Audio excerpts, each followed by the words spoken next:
ఢిల్లీలా మస్తు సలుంటదట. మందం గరం కోట వేసుకుందే బయటికే వెళ్ళారట పబ్లిక్. ఆడ సలు ఎక్కుంటదనే కదా పతేడు ఒక సుట్టం మన హైదరాబాద్కి వస్తాడు. మీకు తెలుసు కదా, అదేనల్లా చలికాలం సుట్టమని కూడా చెప్పుకుంటాం కదా. ఆయన ఎలా రానే వచ్చిండు. మరి ఏడుంటాడు, ఎన్ని రోజులు ఉంటాడు, ఎవరెవరిని కలుస్తాడో అరుచుకుందాం. రాష్ట్రపతి ప్రణబ్ సారు పట్నంలో పాదం మోపిండు. పెద్ద మనిషికి గవర్నర్ సార్ ఎల్కని చెప్పినాక కేసీఆర్ సారు గులాబీ గుర్తిచ్చి దీవెనార్తెలు తీసుకుండు.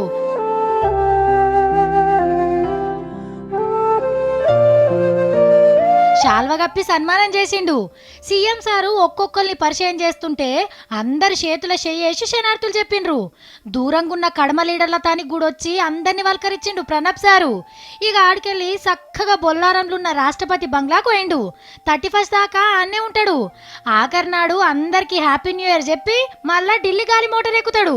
రేపు ఆర్మీ కాలేజీలకు పోయి డిగ్రీ పట్టాలు పంచుతాడు. ఎల్లుండి మహిళా లీడర్లతోని మీటింగ్ ఉంది. అయితారన్నాడు బెంగళూరు పోయేస్తాడట. ఇక 27 నాడు గవర్నర్ సారు రాష్ట్రపతి సార్కి దావతిస్తే 30 నాడు ప్రణబ్ సారు లీడర్లందరికీ దావతిస్తాడు. ఇక సారు బంగ్లాను కాల్ చేసినాక మనం కూడా పోయి రాష్ట్రపతి బంగ్లా ఎట్లుంటుందో చూడొచ్చు.